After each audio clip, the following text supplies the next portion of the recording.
बेटा गुंडई तो हमें विरासत में मिली है।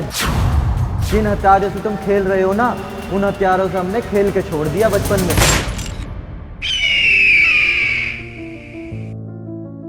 दुनिया का रिवाज है कि पिता अपने बच्चों का करियर तय करता है, उसे क्या बनाना है ये सोचता है।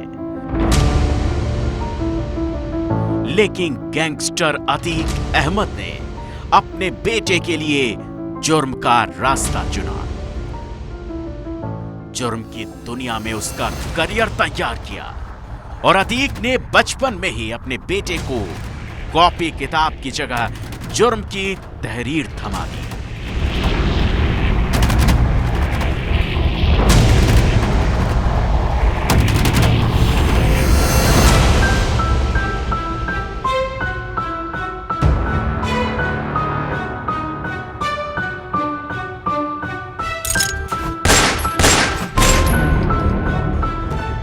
कलम की जगह तमंचा थमा दिया। 11 साल पुराना ये वीडियो अतीक के बेटे की वो रिहर्सल है जिससे माफिया अतीक अपने बेटे असद को तैयार कर रहा है।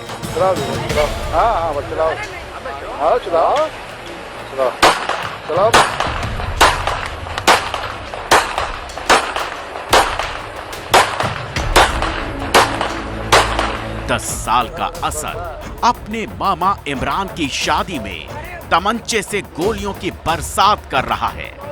10 साल का असद 11 राउंड की फायरिंग कर अपने पिता अतीक अहमद के इम्तिहान में डिस्टिंक्शन के साथ पास होता है।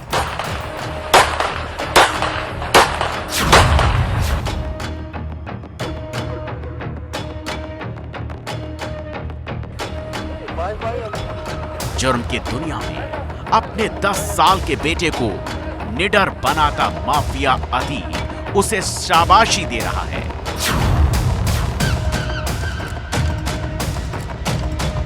गोलियों की गूंज में उसका हौसला अफजाई कर रहा है। माफिया अतीक अहमद गोलियों की बरसात पर अपने 10 साल के बेटे के सम्मान में तालियां पीट रहा है।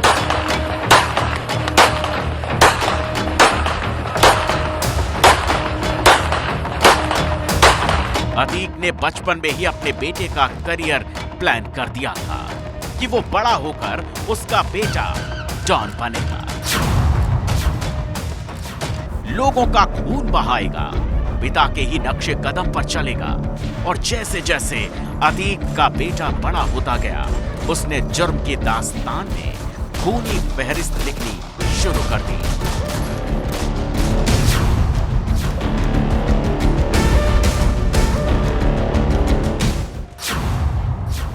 भाई रिजल्ट आ गया है। अब पापा कह रहे हैं डॉक्टर बनने के लिए, कि डॉक्टर का बेटा तो डॉक्टर ही बनेगा। भाई यही हाल मेरा है। घर वाले बोल रहे हैं टीचर बन जाओ, टीचर की नौकरी बढ़िया, टीचर का बेटा टीचर। यार असद कुछ आगे सोचा है? नहीं सोचा फ्यूचर में क्या करना है क्या नहीं करना है? सोचा तो था, विदेश जाएंगे, पढ़ाई करेंगे, वकील बनेंगे। फिर क्या प्लान चेंज कर दिया? अब डॉक्टर का बेटा डॉक्टर, टीचर का बेटा टीचर, तो डॉन का बेटा डॉन बनेगा।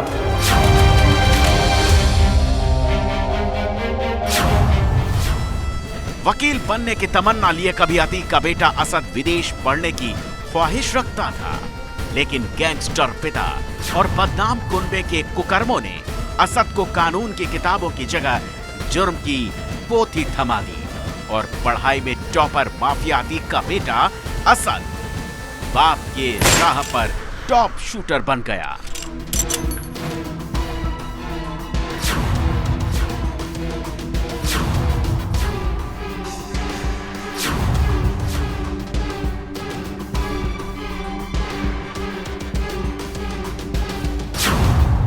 तुम डॉक्टर बन के क्या कर लोगे? भाई डॉक्टर बन के लोगों का इलाज करेंगे, पैसा कमाएंगे। टीचर बन के बच्चों को पढ़ाएंगे, पैसा कमाएंगे। अरे जितना भी कमाओगे देने तो यहीं आओगे। भाई कमाएंगे हम, अब देना तुम आएंगे। गोली के आगे बोली नहीं चलती। पट्टी पे जब तमंचा रखेंगे तो सब यहीं देने आओगे। ये धंधा सबसे आराम का है। नाम का नाम, काम का काम और दाम का दाम, और जलवा तो है ही। अतीक ने बचपन में जुर्म की जो किताबें असद को पढ़ाई, उसे जरायम की सारी वारदातें मुंह जबानी याद हो गईं।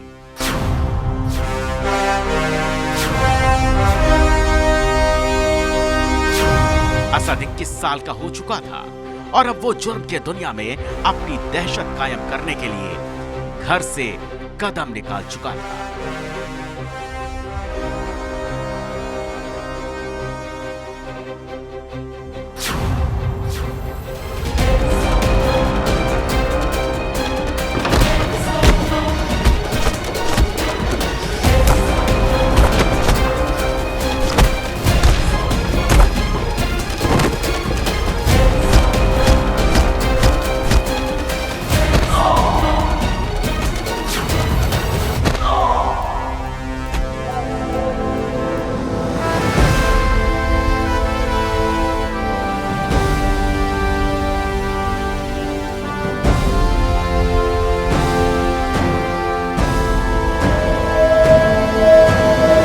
विरासत में मिली जुर्म की वसीयत को असद ने बड़ी शिद्दत के साथ संभाला।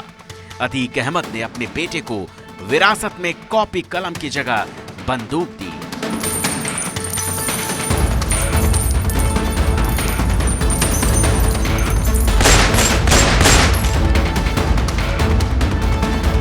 बस्ते की जगह बम दिया और खून से लथपथ वो खूनी किताब दी, जिसे पढ़कर उसने जुर्म के दुनिया में ऐसा खौफ पैदा किया जिससे प्रयागराज क्या पूरे पूर्वांचल में धुआं धुआं हो गया।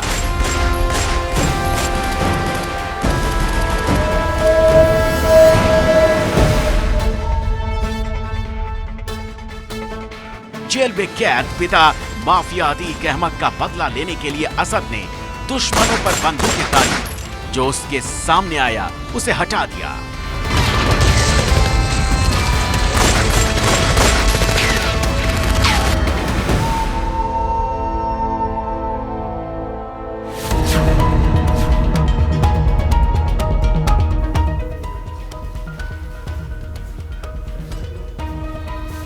अरे क्यों मुंह लटका के आए हो बे साबिर? अरे भैया वो कॉलेज का प्रोफेसर है, बड़ा परेशान कर रहा है। हाँ लो, पिछली गली से। ठीक है भैया। अब दहशत बनाने के लिए ये सब तो करना पड़ेगा। गैंगस्टर अतीक अहमद ने प्रयागराज में अपनी दहशत की ऐसी गोलियां दागी जिससे संगम का पानी लाल हो गया और उसने अपने 5 बेटों को भी यही सबक दिया। कहते हैं कि अतीक के बेटों को रात में लोरी नहीं, खूनी वारदातें सुनाई जाती थी ताकि ख्वाबों में भी वो अपने मिशन को पूरा कर सके, ख्वाबों में भी जुर्म की तहरीर लिख सके।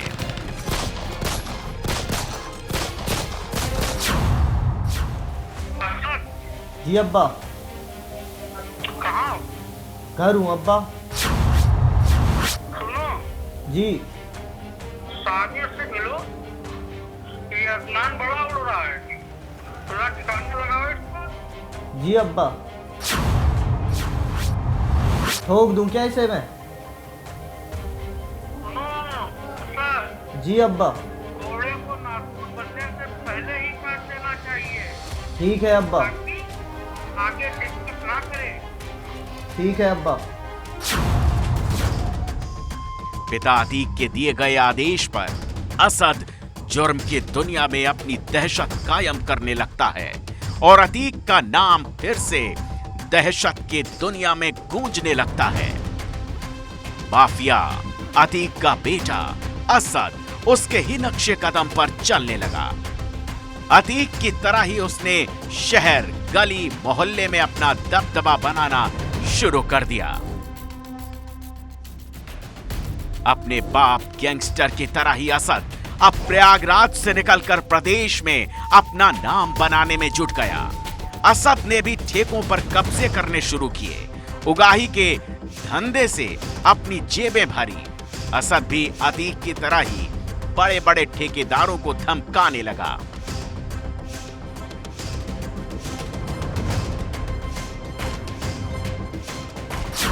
हेलो ठेकेदार साहब, क्या हाल है? क्या बात है, ठेका कैसा चल रहा है? तुम ठेका किसे दे रहे हो? भाई ठेका मुझे ही मिलना चाहिए। देखना वेखना कुछ नहीं है, ठेका ही चाहिए, वरना हम तुम्हें देखने लायक नहीं छोड़ेंगे। समझ गए? समझा कि नहीं? समझ गए? समझा कि नहीं? अतीक अहमद का मतलब प्रयागराज का चकिया मोहल्ला और चकिया मोहल्ले का मतलब अतीक अहमद। गैंगस्टर अतीक अहमद ने बारूद की जमीन बिछाकर जुर्म की जो खेती की, उसकी वसीयत अपने बेटे के नाम कर दी और बेटा असद अतीक अहमद के बताए रास्ते पर अपनी वसीयत की लकीर को लंबा करने लगा।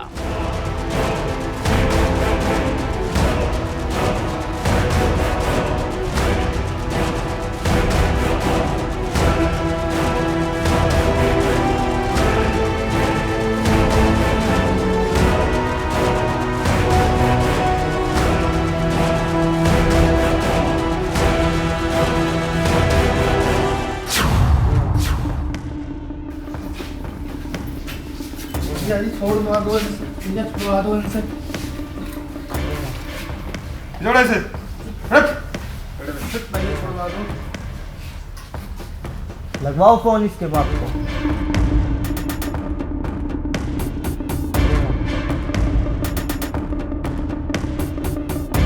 ये छोड़वा दो। आवाज नहीं। ये छोड़वा दो। बोला ना आवाज नहीं। भैया छोड़वा दो ना। अरे बोला तेरे को आवाज नहीं। हेलो, असद बोल रहा हूँ, अतीक का बेटा। तुम्हारा बेटा मेरे पास है, पैसे का इंतजाम करो, 20 लाख रुपए का। ठीक है, 15 लाख का इंतजाम करो फिर, नहीं तो इसकी लाश भी नहीं मिलेगी तुम्हें। बंदा भेज रहा हूं मैं, उसको पैसे दे देना, ठीक है? भैया छोड़ दो। भैया छोड़ दो ना। भैया छोड़ दो। भैया छोड़ दो ना। भैया छोड़ दो ना। भैया छोड़ दो। भैया छोड़ दो। भैया छोड़ दो। 5 भाइयों में तीसरे नंबर का असद ने अपने पिता की पूरी कमान अपने हाथों में ले ली। जेल से अतीक के आदेश पर असद वारदातों को अंजाम देने लगा। अतीक जिससे पैसा चाहता, असद उसे धमकाकर पैसे निकलवाता। मतलब अतीक के पूरे काम की कमान अब असद के हाथों में आ गई थी।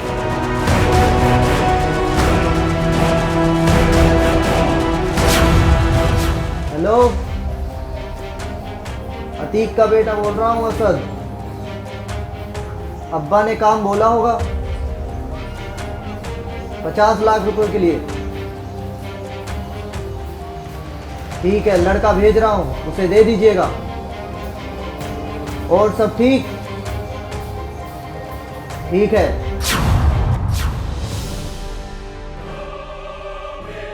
जेल जाने के बाद अतीक अहमद अपने बेटों को जुर्म के दुनिया से सियासत के दुनिया में कदम रखने की तालीम देने लगा। कई पार्टियों से चुनाव लड़ने वाला अतीक अहमद ये जानता था कि बिना सियासत के वारदातों को अंजाम देना आसान नहीं होगा। इसीलिए अतीक अपने बेटों को सियासत में भेजने की कोशिश करने लगा और अतीक अहमद इस मकसद से कामयाब भी हुआ। अतीक के कहने के बाद उसके परिवार ने असदुद्दीन ओवैसी की पार्टी ज्वाइन कर ली।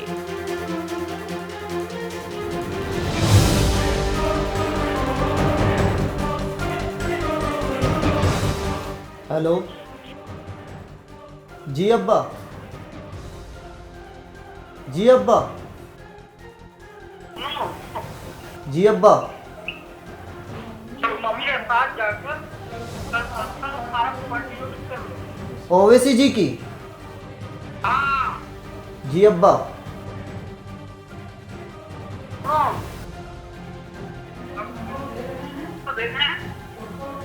बात करो जी अब्बा। मम्मी के साथ और भाई लोगों के साथ वैसे साथ में पार्टी वाइट कर लो। जी अब्बा, जी अब्बा।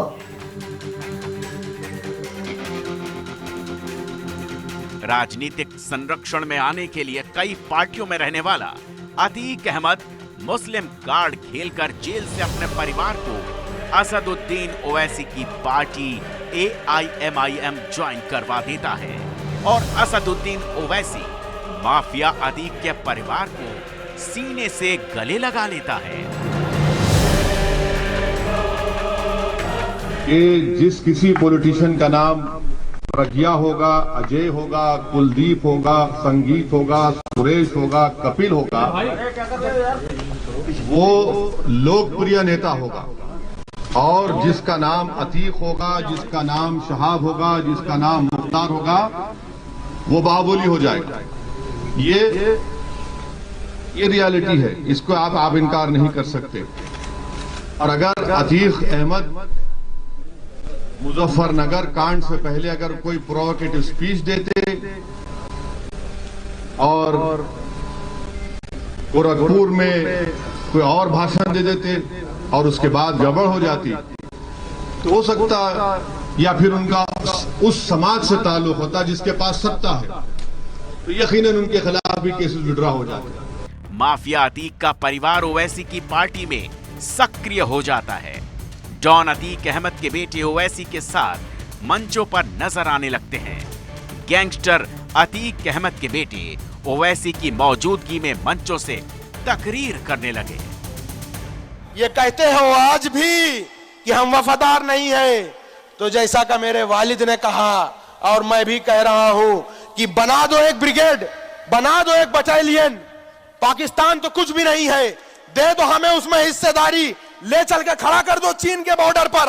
अगर जितना वो घुस आया है हम न घुस गए तो हम शहीद हो जाएंगे, लेकिन हम वफादारी से पीछे नहीं हटेंगे। जेल में बंद माफिया अतीक अहमद बाहर की दुनिया में अपनी दहशत को कायम रखने के लिए अपने बेटों से वारदात को अंजाम दिलवाता था, अपने दुश्मनों की हत्या करवाता था, व्यापारियों से पैसे वसूल करता था।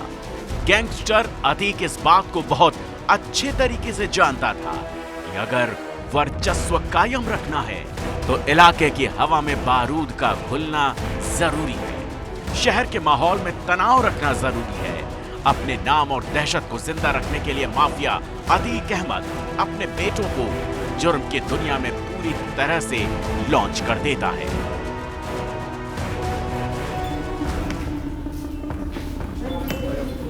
बैठो,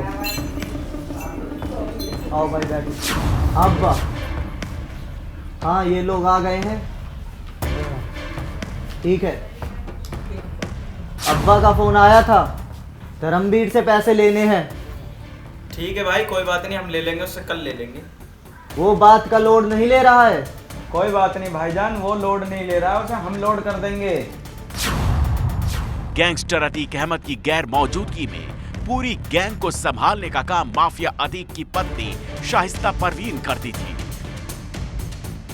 उमेशपाल की हत्या में शाइस्ता बराबर की साझीदार है, क्योंकि उमेशपाल की हत्या से पहले शाइस्ता ने शूटर्स के साथ उमेशपाल की हत्या की पूरी प्लानिंग कर रखी थी।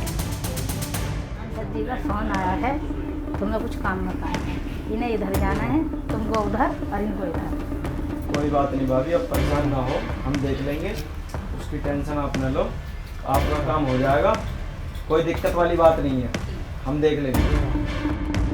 कल की क्या तैयारी है? भाई कल की फुल तैयारी है, उसकी पूरी लोकेशन निकाल ली है। वो जैसे ही कोर्ट से घर के लिए निकलेगा, गाड़ी से उतरते ही उसको समझने का मौका नहीं मिलेगा। कोर्ट से वापस घर लौटते वक्त अतीक के बेटे असद ने शूटर्स के साथ मिलकर दिन दहाड़े उमेश पाल की हत्या कर दी। उमेश पाल की हत्या के बाद पूरे देश में कोहराम मच गया। योगी सरकार ने ताबड़तोड़ कार्रवाई की, कई शूटर्स को गिरफ्तार किया, 2 शूटर्स के एनकाउंटर हुए और फिर माफिया अतीक और उसके करीबियों के मकानों और दुकानों पर बुलडोजर चलने लगे। अतीक के बेटे, उसकी पत्नी और शूटर्स फरार हो गए। योगी सरकार ने अतीक के बेटे असद, पत्नी शाइस्ता परवीन शूटर्स के नाम मोस्ट वांटेड लिस्ट में डाल दिए और उन पर इनाम की घोषणा कर दी।